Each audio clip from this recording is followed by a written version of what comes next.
Olá, pessoal, tudo bem com vocês? Olha nós aqui de novo.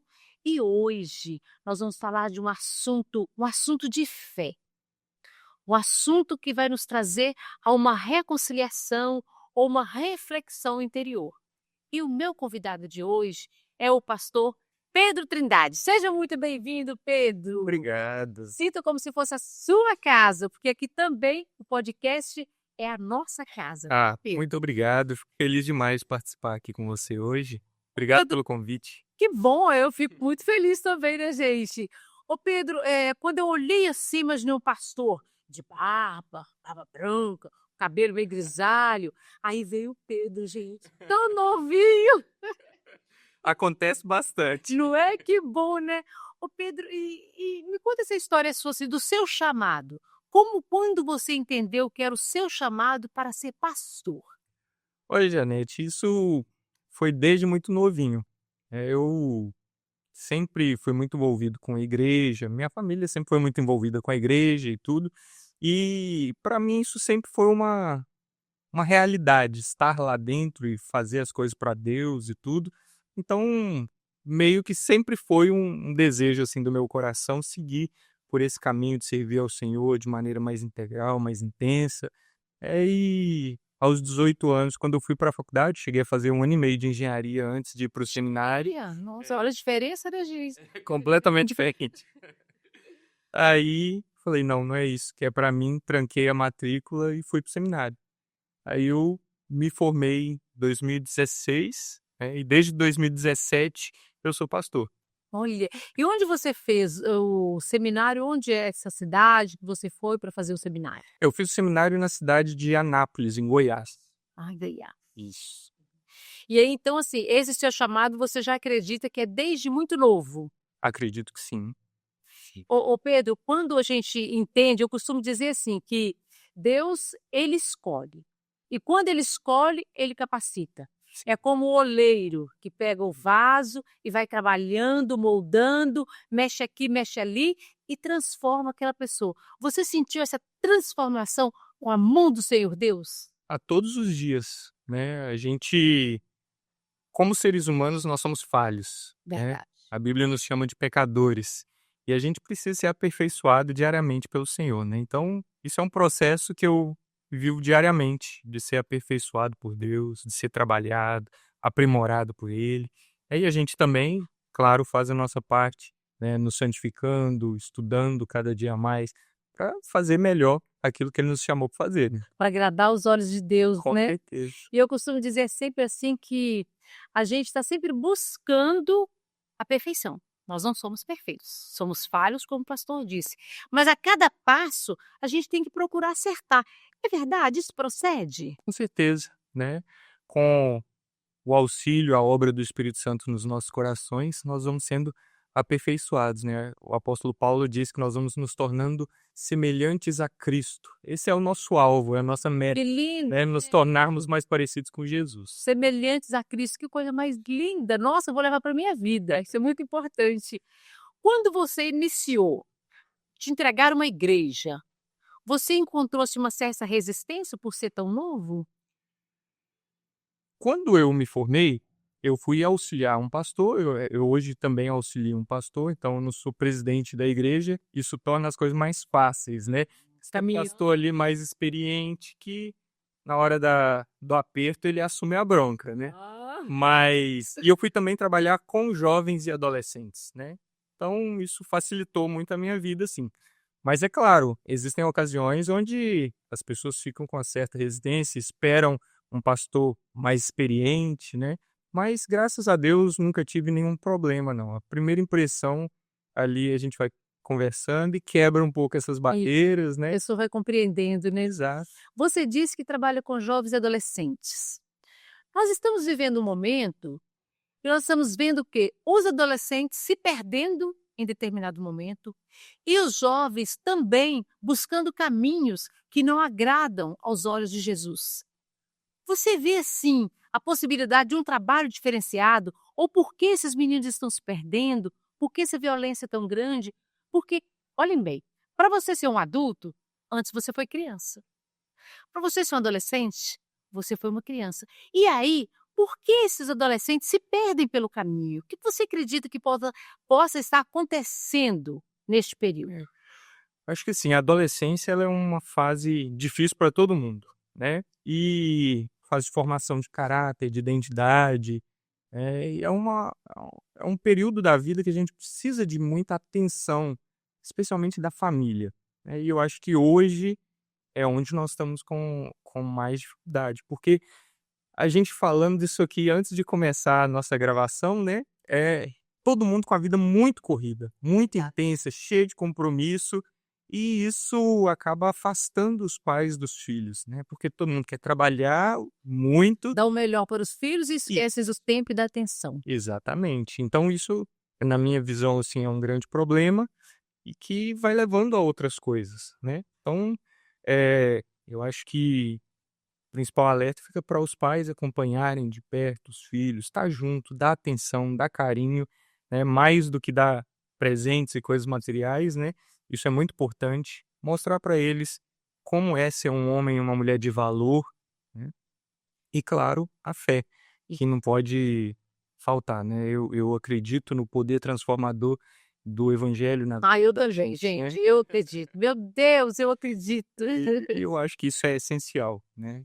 Antes então de entrar no assunto que eu falei com vocês anteriormente, sobre a semana da Quaresma, sobre a semana da Páscoa, a ressurreição, eu vou aproveitar um gancho que ele falou aqui, né, dos adolescentes e tudo, essa falta de tempo familiar, essa desestrutura familiar, e vou fazer perguntinha para ele.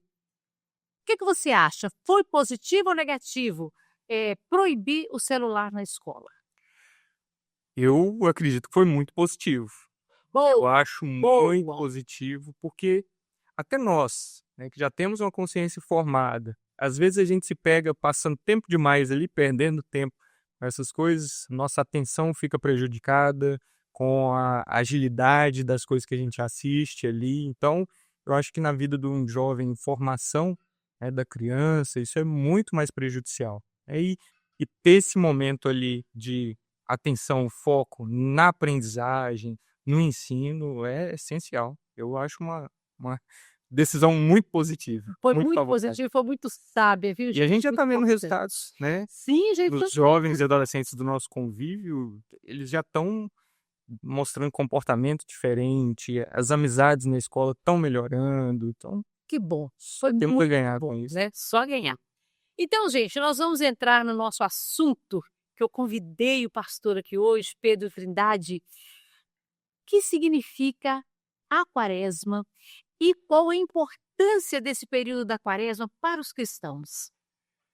A quaresma, ela é esse período de 40 dias, né, tirando os domingos, que vai desde a semana do carnaval ali, a quarta-feira de cinzas, e vem até a sexta-feira santa, né. Esse período é tradicionalmente celebrado pelas igrejas, cristãs já há muitos séculos. Eh, as igrejas protestantes, elas, em sua maioria, não têm o costume de celebrar esse tempo, né. No caso, a minha igreja, que é a Sexta Igreja Presbiteriana, nós estamos num período, de quaresma, nós estamos fazendo sermões específicos sobre o assunto, nós propusemos jejuns aos membros, né, nós temos devocionais diários, né, em texto, onde as pessoas podem ler e estudar a Bíblia, eles estão focados no assunto, porque a gente acredita que toda oportunidade que a gente tem de aprofundar na piedade, no amor a Cristo, no exercício da nossa espiritualidade, para nós é vantajoso, né. Com Então a gente certeza. aproveita todas as ocasiões, né. Mas a quaresma em geral, ela é muito mal entendida pelas pessoas, né. Por que que eu digo isso?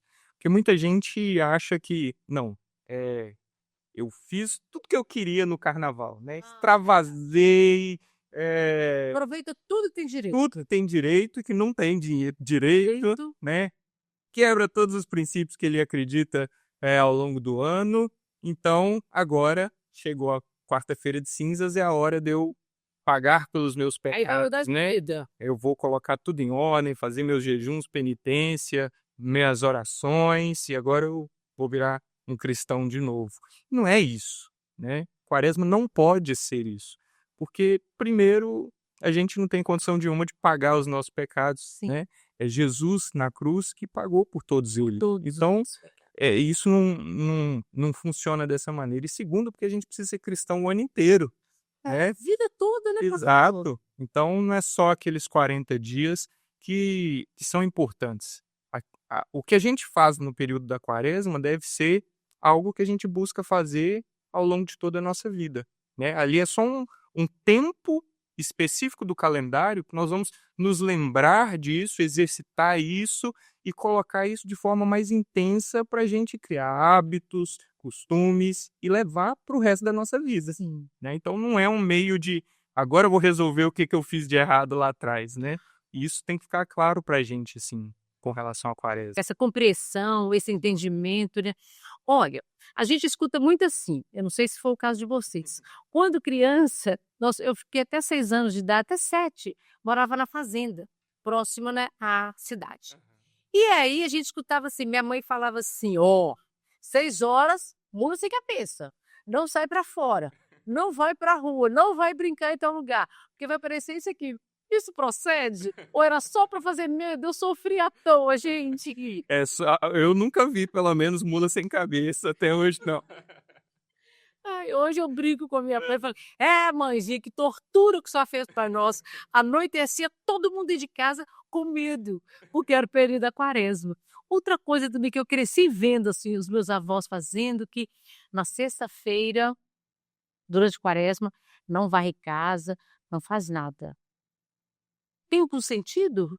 Olha, eu não sei dizer, em outras tradições, né, como funciona isso, mas na nossa tradição protestante, reformada, não tem sentido, né. Como eu disse, não há nenhum poder, vamos usar essa expressão, né, espiritual diferenciado no tempo da quaresma.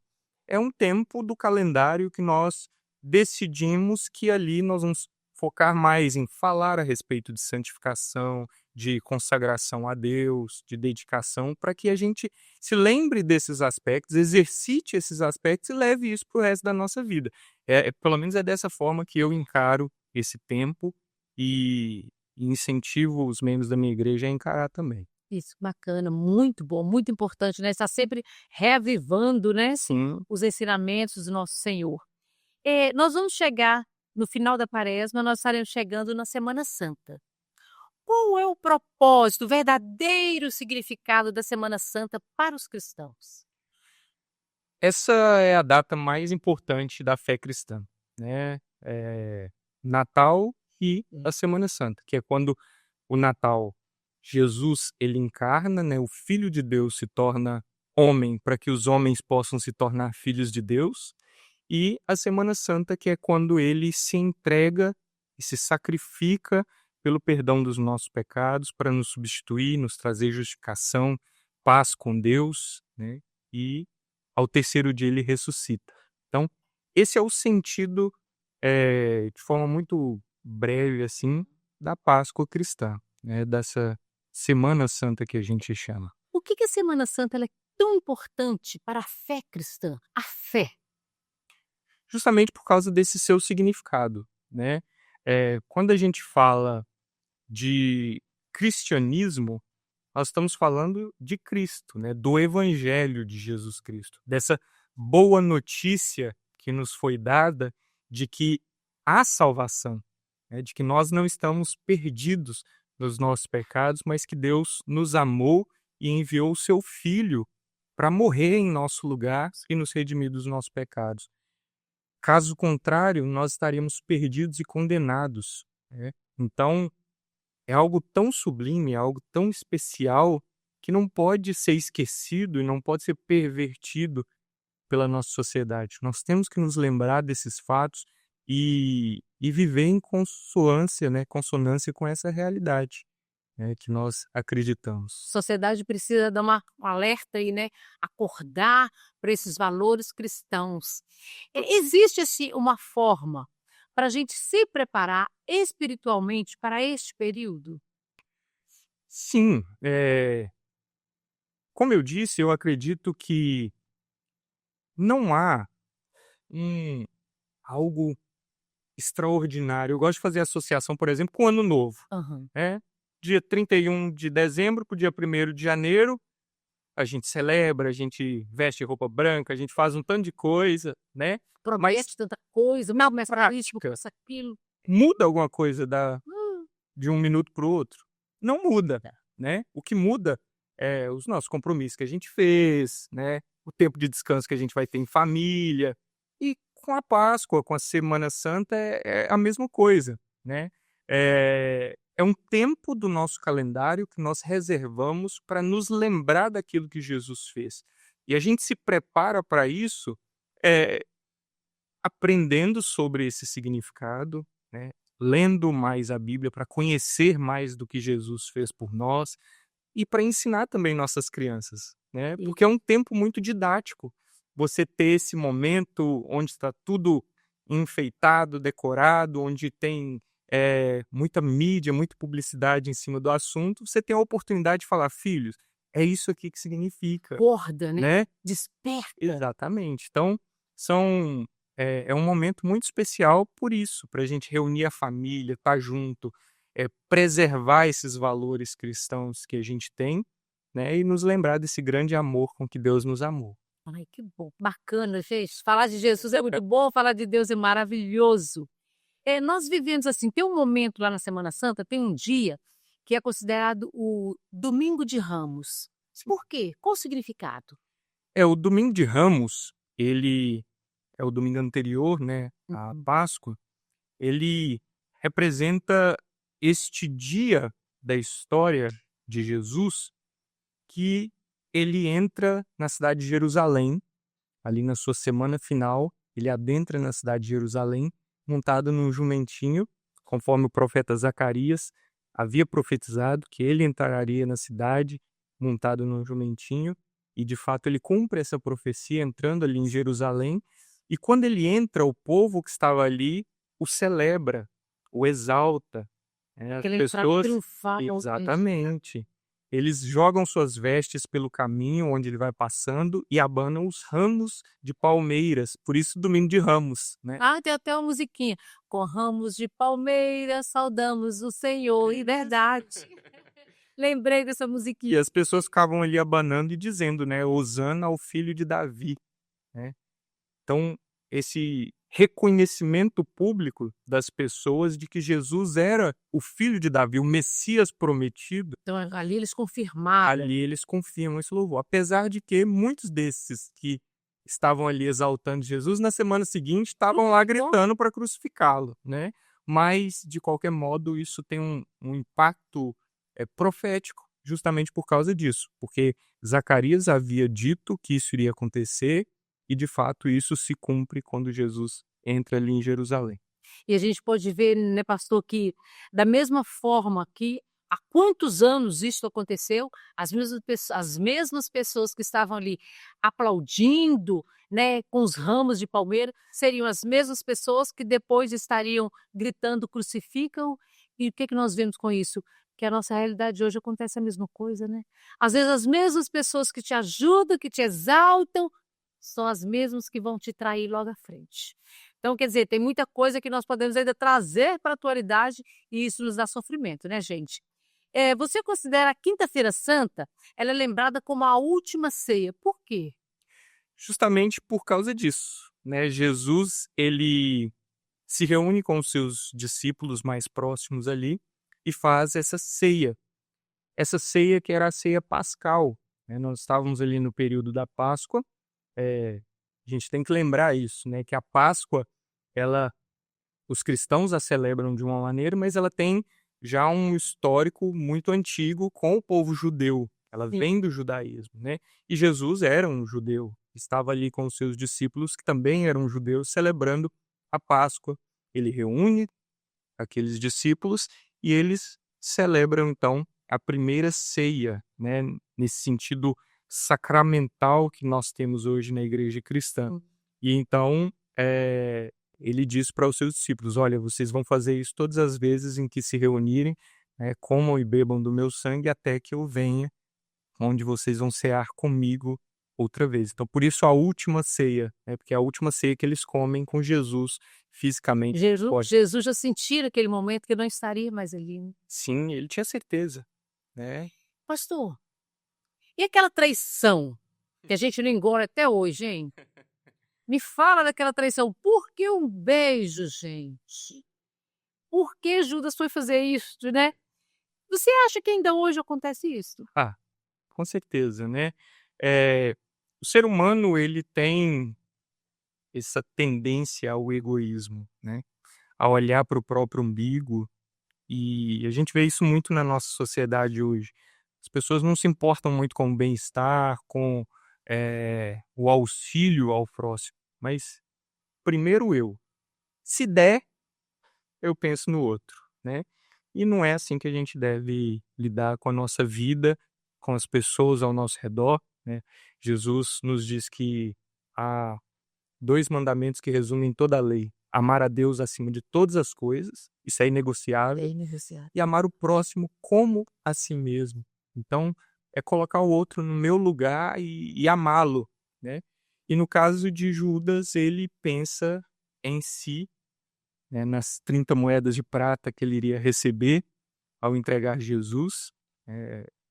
Os evangelhos já mostram o apego que ele tinha ao dinheiro, ele cuidava do dinheiro dos discípulos, ele desviava dinheiro, isso está lá nos evangelhos, né?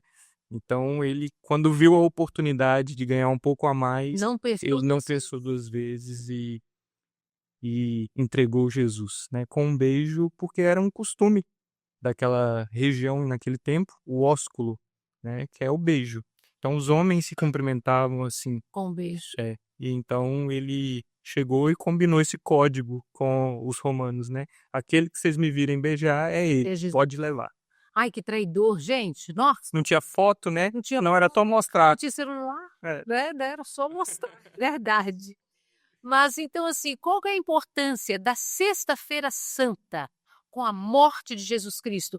Que significado trouxe para nós? Assim, que mensagem veio remeter para nós aquela morte de Jesus Cristo? Ok. Nós estamos caminhando aí na cronologia, né? Sim. Nós temos o Domingo de Ramos, que é quando Jesus entra na cidade, a cidade onde ele será morto, Jerusalém. Depois ele passa ali aquela semana pregando, ensinando, fazendo o que ele sempre fez no seu ministério.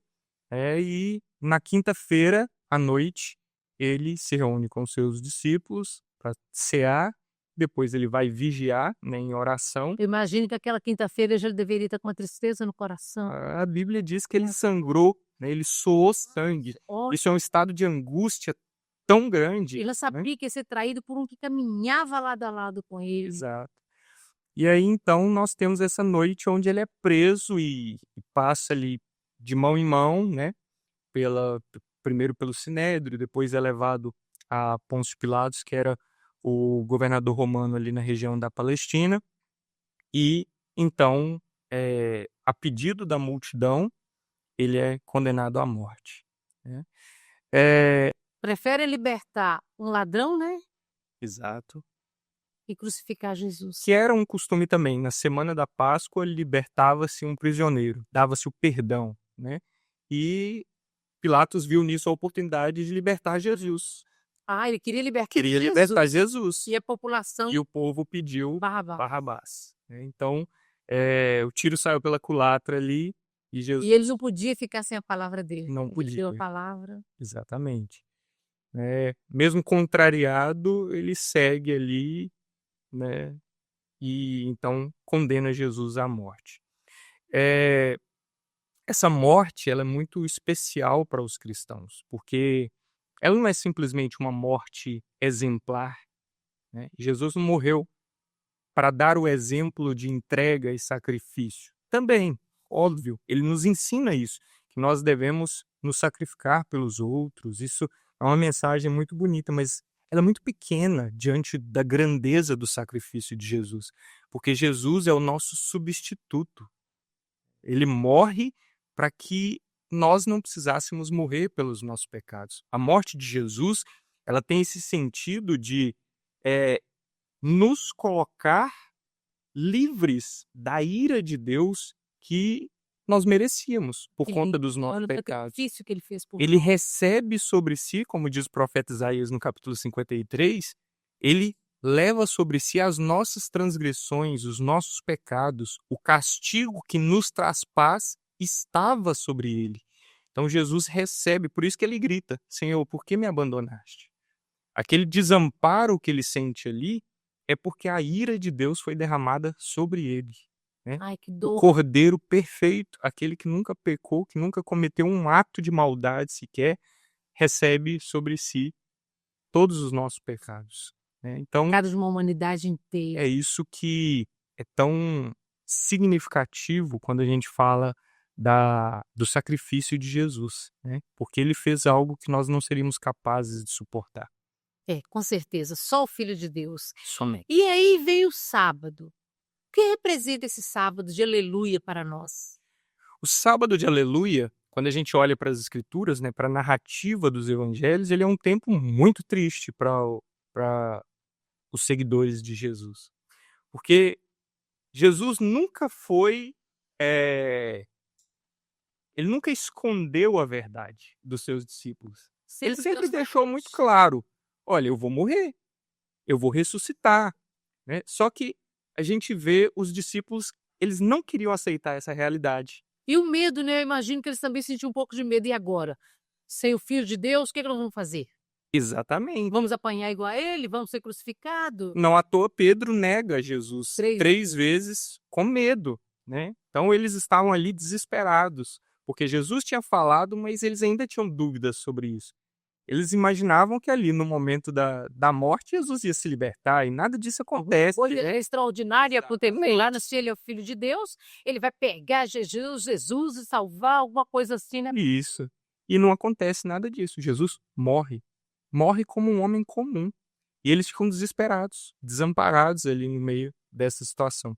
Então, você vai ver os discípulos se dispersarem naquele momento, né? Pedro nega Jesus, cada um vai voltar a viver sua vida, os pescadores vão voltar a seguir a sua carreira de pescador, e parece que agora nossa jornada, que durou de 3 a 5 anos aqui seguindo Jesus, agora acabou, né? Vida que Volta segue. tudo à vida normal. Exato. Então, historicamente, né, esse é o significado do sábado de aleluia. Para nós, hoje, nós sabemos que Jesus vive.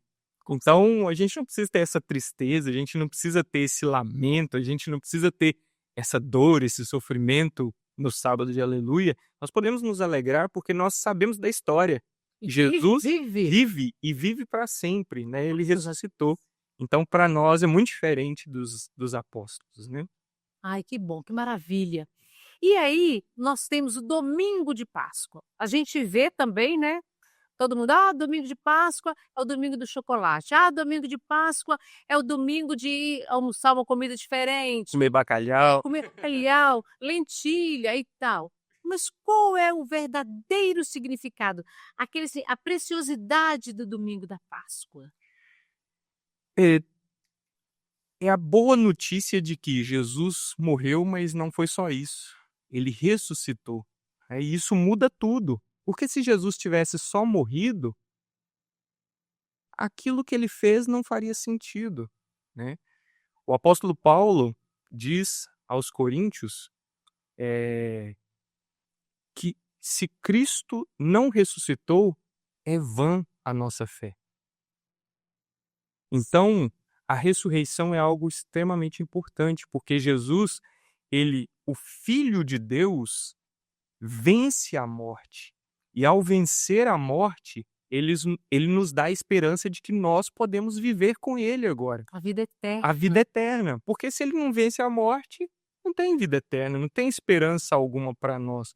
O apóstolo Paulo usa essa expressão: se Cristo não ressuscitou, nós somos os mais miseráveis de todos os homens. Nossa, que forte, né, gente? Que forte. Mas E graças a Deus, porque ele ressuscitou. ele ressuscitou, ele está vivo, ele mora conosco em nossos corações e nós devemos sempre seguir os ensinamentos de Jesus, viver uma vida plena, os propósitos que ele tem para a nossa vida. Pastor, eu vou te pedir para deixar assim uma mensagem linda, de esperança para todas as pessoas que estão nos assistindo. Ok. Não viva a Páscoa apenas como uma data qualquer e também não viva esse tempo da Quaresma em que nós estamos buscando se redimir de algum pecado que você cometeu ou fazendo algum sacrifício legalista, alguma penitência, simplesmente porque você acha que isso vai te fazer bem. Não, volte-se para Cristo de verdade, entregue sua vida para Jesus de fato, olhe para o que ele ensinou, porque Jesus ele não é apenas um mestre. C.S. Lewis, um escritor britânico que escreveu as Crônicas de Nárnia, ele diz que Jesus só tem 3 possibilidades para ele. Ou ele é um mentiroso, ou ele é um louco, ou ele é de fato o Senhor. O Senhor. Porque se ele é um mentiroso, se ele diz coisas que não são verdadeiras a seu respeito, ele é mentiroso. Se ele acreditava nessas mentiras, ele era um louco. Mas se de fato o que ele disse é verdade, então ele é Senhor. Então nós temos que crer em Jesus como o Senhor das nossas vidas. Porque crer nele só como um mestre de moral não faz sentido.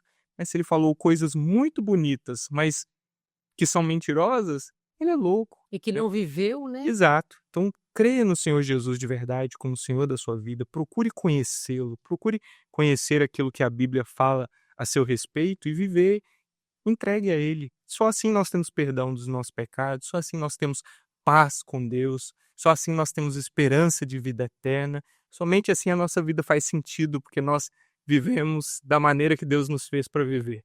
Oh, glória a Deus! Que nós possamos ter um domingo de Páscoa abençoado, que nós possamos ter a renovação desse compromisso com Jesus em nossos corações e que Ele possa sempre estar nos abençoando grandemente, Amém. juntamente com todos que estão nos assistindo e abençoando grandemente o pastor Pedro Trindade, que veio aqui conosco, está conosco nessa tarde maravilhosa e trazendo uma mensagem de luz, de esperança e dando uma aula, né, gente? Isso, foi um enorme privilégio estar aqui com vocês, gente. Muito obrigado, Janete, pelo convite e que Deus continue abençoando muito sua vida, Amém. seus filhos, sua família, seus projetos. Amém. E esteja sempre conosco. A porta do nosso podcast é a sua porta. Tá, Venha sempre.